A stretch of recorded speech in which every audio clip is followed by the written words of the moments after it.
went through a breakup or a friendship loss, or you didn't get the job you wanted, or insert anything else, what was the advantage of it?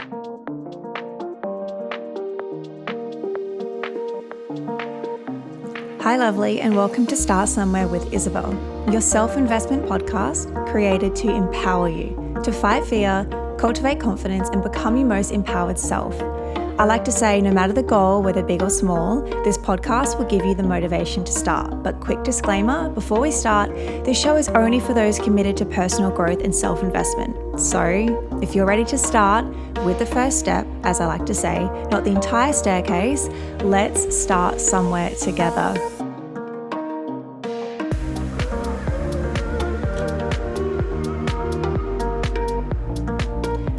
Hi guys, welcome back to the show. My name is Isabel and I'm so grateful you decided to click play and spend the next few moments with me on today's episode. I am going to be giving you a new series on the show for the month of November, which I like to call the Unbothered Series. So the reason for this is because I'm going to be not sharing small surface level shifts that we can create, but instead habits, routines, mindsets, and perspectives that are going to enable you to be a more unbothered version of yourself. Why? Because being in this place is powerful. It's not just empowering, but it is powerful. So by the end of this episode, I aim to ensure you know how to take your power back instantly. So I'm going to be covering how to act from love, not ego, why the best revenge is no revenge, and how to come out hotter and stronger. If you follow me on Instagram, I shared a post a few weeks ago with the caption, with the quote. I'm going to read it out now to you. And I actually got I feel like it resonated with a lot of you who follow me on Instagram, which was, life gets better when you realize you don't have to be nice. Nice gets you run down, stressed out, and disrespectful. Be a good person. There's a difference. And I've said this a lot in my life and probably on the show as well. Think about when you meet somebody new, or maybe you're even just describing somebody you know to somebody else. And a lot of the times we say, oh yeah, they're nice. They're nice, they're nice, they're nice. And I'm like, anybody can be quote unquote nice. Okay, there's a difference between being nice and kind. There's a difference between being nice and compassionate, nice and caring, nice and genuine. But people can be nice. People can be fake nice just to get what they want. People can be fake nice because they think it's how they should respond. But when we can actually act from a place of being this good person, of being this kind person, this genuine person, this compassionate person, more often than not, that is something that can't really be faked, because it requires you acting from a place of love, not from a place of ego, which is one of the points that I'm going to be sharing in the episode. So before I do start as well, a little tip, a little insight, a little boost that I want to give you is there is so much power and there is so much importance in every single day when you get up, you get dressed, you get out of the house, you put on your best front to be your best self. If you're somebody who works from home and you're cooped up in your bedroom or your house or your apartment all the time, you need to get up every morning, put on a cute outfit, do your makeup, do your hair, put in effort, and go out of the house. Because if you want more opportunities, if you want more luck, if you want more happiness, more love, more abundance, a more fulfilling life, it involves you leaving your comfort zone, leaving your nest, leaving your house, leaving your room. So every single day, make it an effort. Even if you are actually just working from home that day, I want you to get up, get dressed, put on makeup, do your hair, act as if you're actually going somewhere. And I guarantee you will show up differently. And I share this because I used to be somebody, if I was working from home, when I was full-time in my business a couple of years ago, I saw no point in putting on a cute outfit, doing my makeup, doing my hair, because I thought, well, first of all, it's a waste of my time, it's a waste of my products, and I'm not leaving the house today, so what's the point? But that's where you're wrong. That's where I went wrong, because if I make an effort to do all these things, I show up better, I work better, and more often than not, I find opportunities coming to me. Somebody might reach out to me and say, hey, are you available for a quick meeting, or to duck out for lunch or a coffee, or an event comes up, or I get invited to dinner. I notice these things come to me when I am showing up and being my best self. Because when you just roll out of bed, you put on your daytime pajamas, your activewear, you barely even brush your teeth or do your hair, you barely put on makeup, you barely put any effort because you're like, well, I'm just home today. There's a time and place for that. Let that be your weekend. But during the week, if you can show up as your best self, you are showing the universe, hey, I'm ready. I'm ready for opportunities. I'm ready for more. And I share this because I was that person who was always just couldn't be bothered, couldn't be staffed, too lazy, thought, what's the point? It's a waste. But now I do it every single time if I'm not going out of the house to the office. But if I do have a designated work from home day, like right now, I got up this morning, I put on a cute outfit, I did my makeup, I did my hair. I actually was supposed to have a meeting this afternoon, but it just got cancelled. But I'm like, I don't care, because I look and feel cute. I look and feel my best self. And so I'm going to perform my best, work my best, be my best, do my best. So that's a fun little insight I just really felt like sharing. But we are going to peel it back. I'm going to start with a little story. So if you're somebody who sweats the small stuff, even as minor as adjusting your menu order based on what the person you're with is getting. And the reason I share this random example, bear with me guys, if you've been here for a while, you know that I love to share really relatable, realistic examples. So imagine being somebody completely unbothered. And I'm not talking about not caring or not having any drive or passion or interest in the world or the people around you, but rather you're somebody who is extremely selective about who and what you allow to take up space in your mind. How many of us have possibly somebody taking up a lot of mental space in our mind? They're taking up unwanted real estate. Maybe it's a friend that you are having a falling out with, or maybe it's somebody that you are interested in and you're talking to online, or you have a crush on, or an ex, or anybody else that you actually don't really want them taking up space in your mind. Imagine for a moment all the extra space you'll be carving out in your mind once you free up that mental clutter. Think of it like this. You're clearing out the space for new ideas, opportunities, the extra rest, more fun.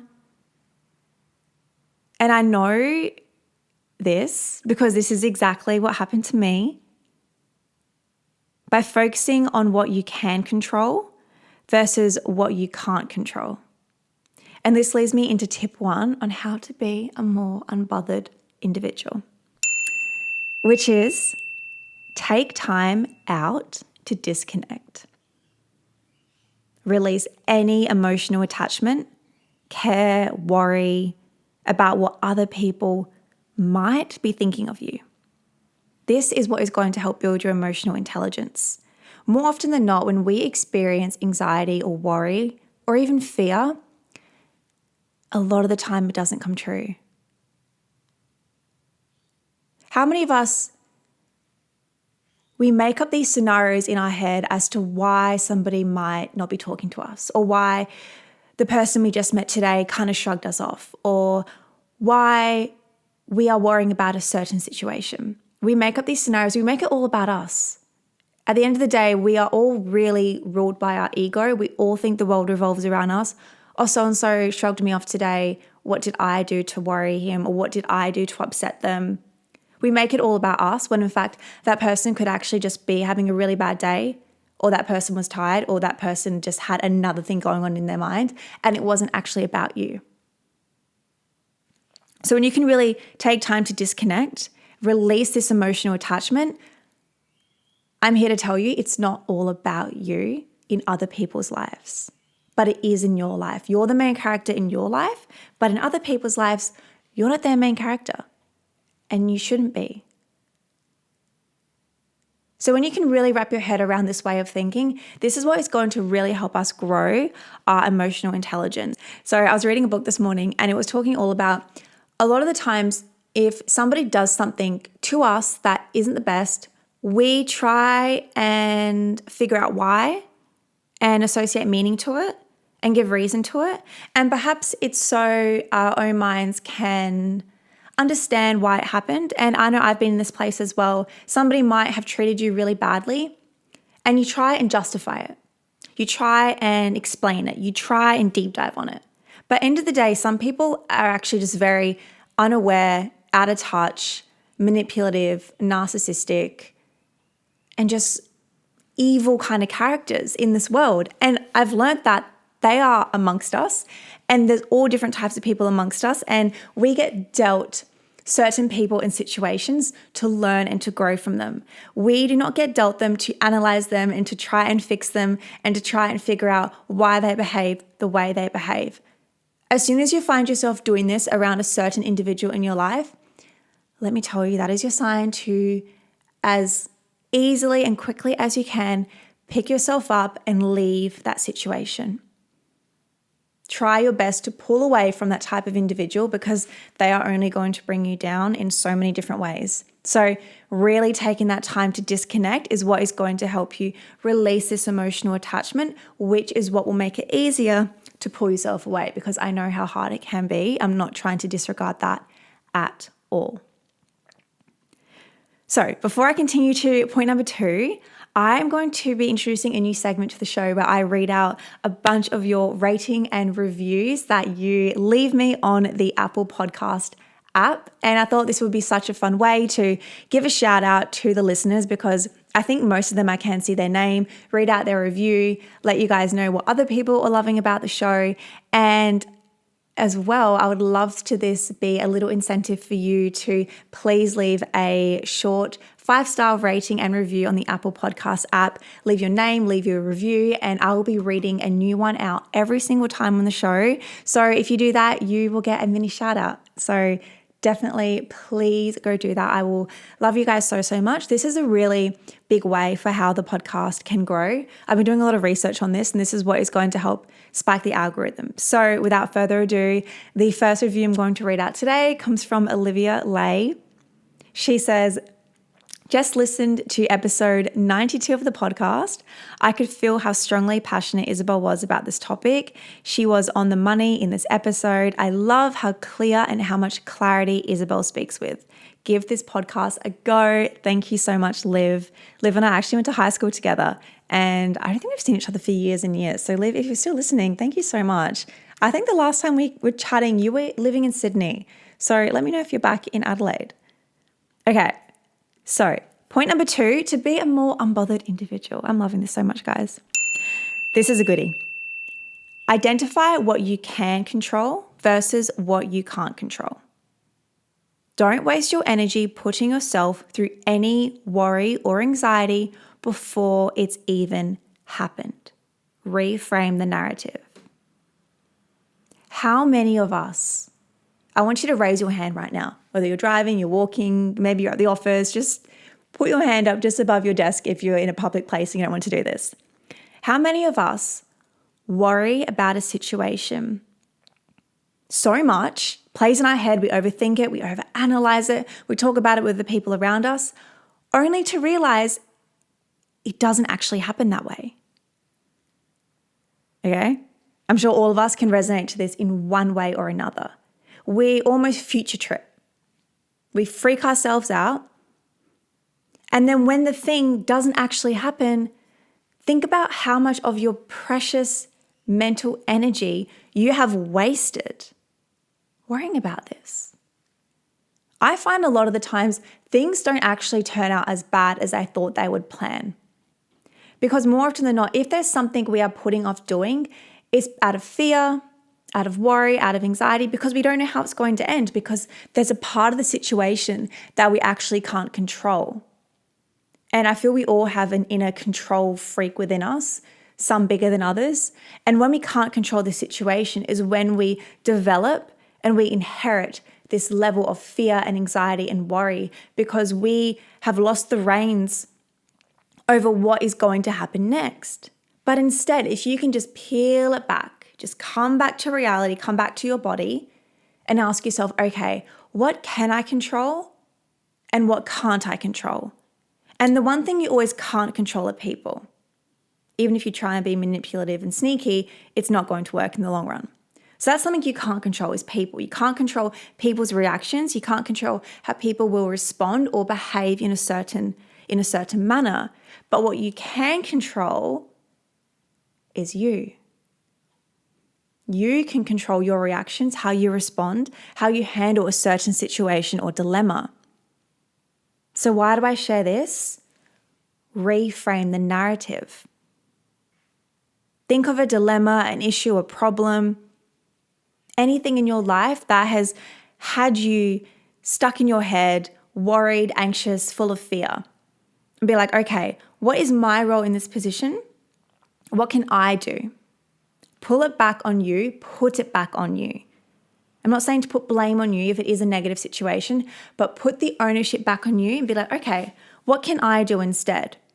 Okay, if I do X, Y, Z, this person might respond in a certain way, but let's not get worried and stuck in our head and have fear and anxiety over what this person might think or might behave or might do. Instead, let's put it back on me and be like, okay, what can I do in this situation? How can I show up the best way? How can I make a move that is going to help my future? And remember, we're being a good person. We're not being selfish and doing something that is going to ruin somebody else's life. We're doing something that is going to be kind and genuine and compassion, because when we move from this way, I guarantee you, life will always work out for you. Always, always, always. I did an Instagram story this morning, and I was talking about how I went through a lot of challenges recently in life, which I have been foreshadowing a bit on the podcast. And it's now that I'm out of all of that. As I record this, it's the end of October. I'm out of all of that now. And I'm looking back and I'm seeing how all those challenges and tests were equipping me and preparing me for all of the manifestations I wanted in my life. And I really maintained such a strong commitment to myself and my growth. And it's been weirdly beautiful because I've really had such a beautiful 3 months of delving more into myself and learning more about myself, and a lot of self growth, personal development, the inner work, the healing, all that stuff. But it's been a really fun journey for me. And it really reminded me, I was actually thinking of this morning. Think about anything you want in your life. Okay, it's probably more money. It's probably to travel more. Maybe it's to have your own business. Maybe it's a certain relationship. Maybe it's a house. Insert whatever the thing is. It's not about having the thing. Bear with me. It is to an extent. It's not all about having the thing. It's about who you become from where you are now to then getting the thing. So we want more money. We all want more money. I'm sure we can all agree on that. It's not about having the X number of dollars. It's about the person you become who has that much money, who has that amount of money. And the reason I share this is because I look back at the past 3 months and the way I have grown and evolved, I am obsessed with. And that's because I have been maintaining this really high class, high value, unbothered energy about myself. And it's just proving to work out for me in such a way, which is why I just needed to share this on the podcast with you guys so you can also experience this. So remember, it's all about who you are becoming on the way to getting what you want. And I look at where I am now to where I was 3 months ago. And 3 months ago, I wanted to be in this place, but I wasn't there yet. And so I did all this growth, all this inner work, this healing, this learning. I've learned so much about myself. And now I'm at this point where I'm holding myself in such a way. I know when I walk in the room, I have this energy about myself. I know that, I feel that, people tell me that. One of my coworkers the other day, I'm not a very extroverted person, but I'm a very bubbly and friendly and outgoing person, but I also am a little bit, love my alone time. And my coworker the other day was very introverted, and he said to me, Isabel, I feel like there is so much I can learn from you. How do you just go up to people, because we're at a work event, and I was just going up to people and introducing myself and talking and sparking conversation and connecting and laughing and making friends with a whole bunch of different people. And my coworker just said, how do you do that? He's like, I'm very introverted. I'm not that extroverted. I'm like, I'm not that extroverted either, but it's the way I hold myself. It's this confidence. It's this, if you know me or you meet me in person, I'm not the center of attention, the loudest, the needs to be up the front, showy kind of person. I'm more of like a observer in the back, and I make myself known quietly. And I think that's quiet confidence, and I love that about myself, and I'm proud to say that. But it's how you hold yourself. It's this energy. It's this deep-rooted security. It's this confidence, but it's quiet confidence. Because there's a difference to the person that has to be the center of attention, has to make everything about them, the conversation all about them, has to be a show off, has to be this flashy person. That person is deeply insecure. That person has zero confidence, and they have to hold on and grasp and latch onto all of these things to prove their worth to themselves and to the outside world, because they are deeply insecure. And I've learned this a lot about people. A lot of people that portray this manipulative, narcissistic kind of character, which unfortunately is quite a lot of people I've come in contact with recently. I've really just been observing the hell out of them, and they are deeply insecure. And it's so interesting to observe. But you meet them and you think they're this most incredible, flamboyant, outgoing, confident person. And I can think of like 3 people that I've met in the course of my life recently, in the past, 5-ish years. And when I first met them, they all portrayed, they just oozed this confidence, this charm, this outgoing nature. But the more I got to know them and the more I observed them, they are fucking insecure. And that's because they don't hold themselves in this way. And the third and final point, how to take your power back instantly. So don't just be nice, but be kind.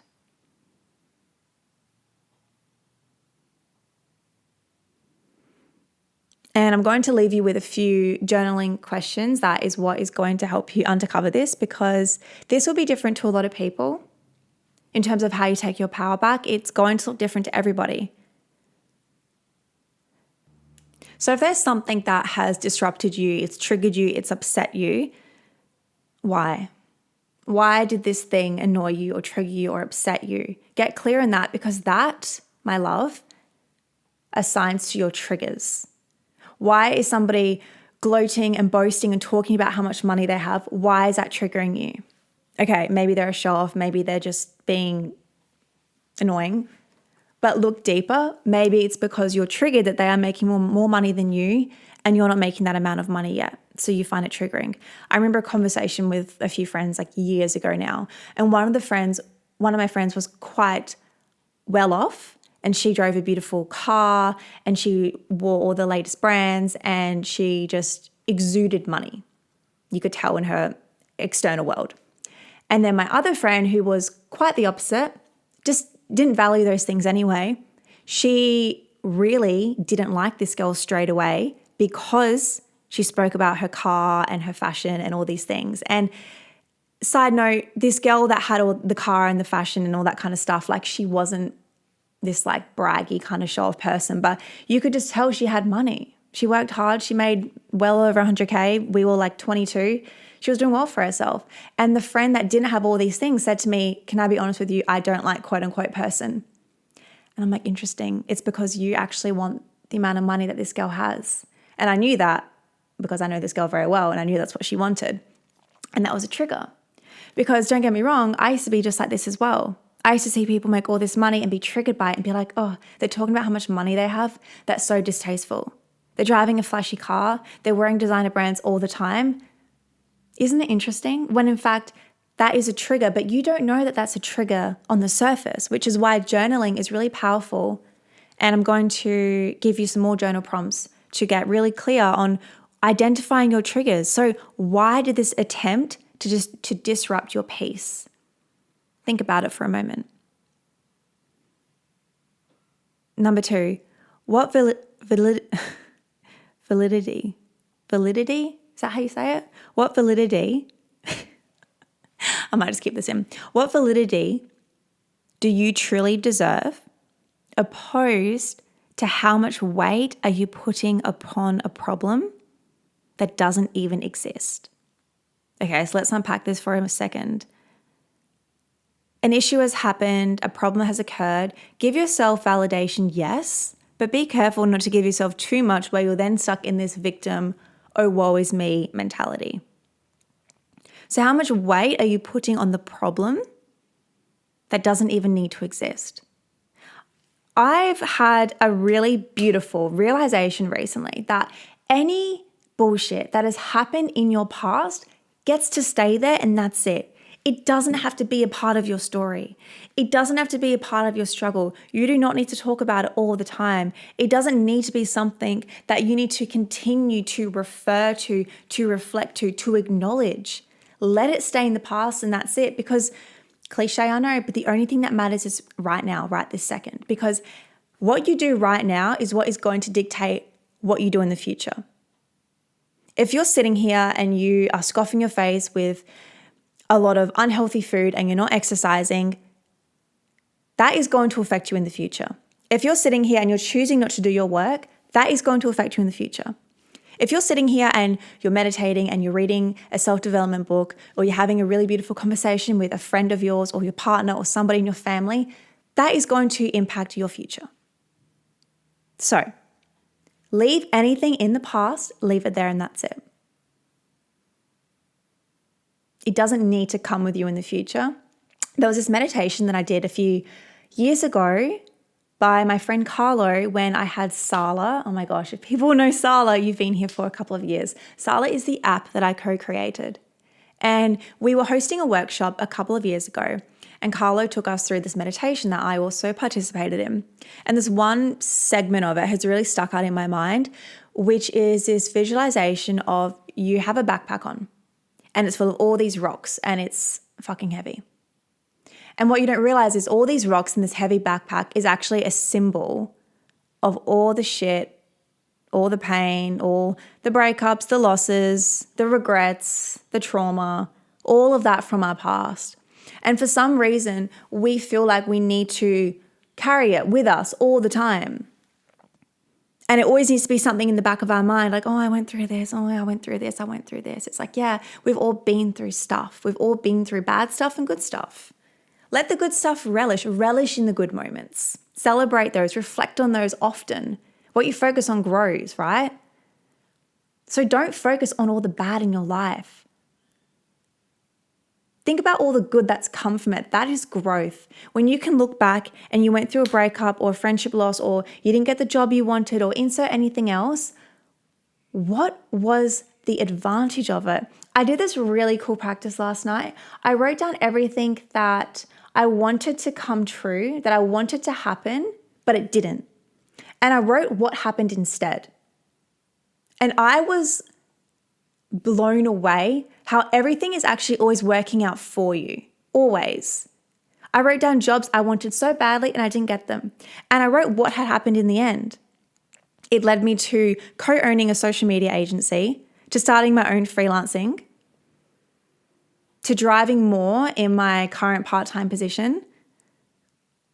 I reflected on how ending a relationship took my life in a whole other direction.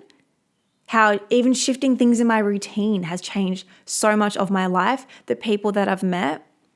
So I advise you, I recommend you to do this as well. Think of everything that you once wanted and it didn't come true, and then look at how your life has changed since.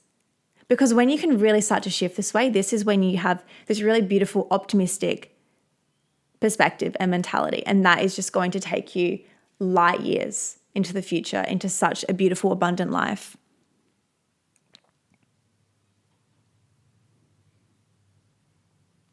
And I'm going to leave you on a final note, which is to give yourself the love and space to grieve or process any minor or major trauma.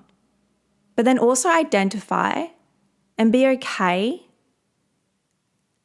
that it's time to move on. It's time to move forward.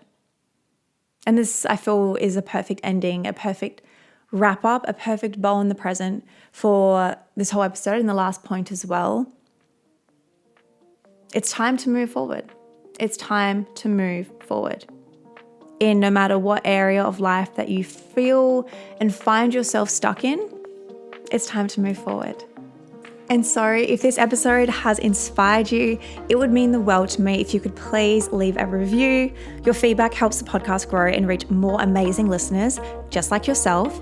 So if you could please leave a review on Spotify. If you swipe up, you can give it a 5-star rating. And if you leave a review on Apple, you can also give a little text rating as well, along with your 5-star review. It will take you less than 2 minutes and it will help our podcast for many more episodes, seasons, and years to come. Thank you so much for starting somewhere.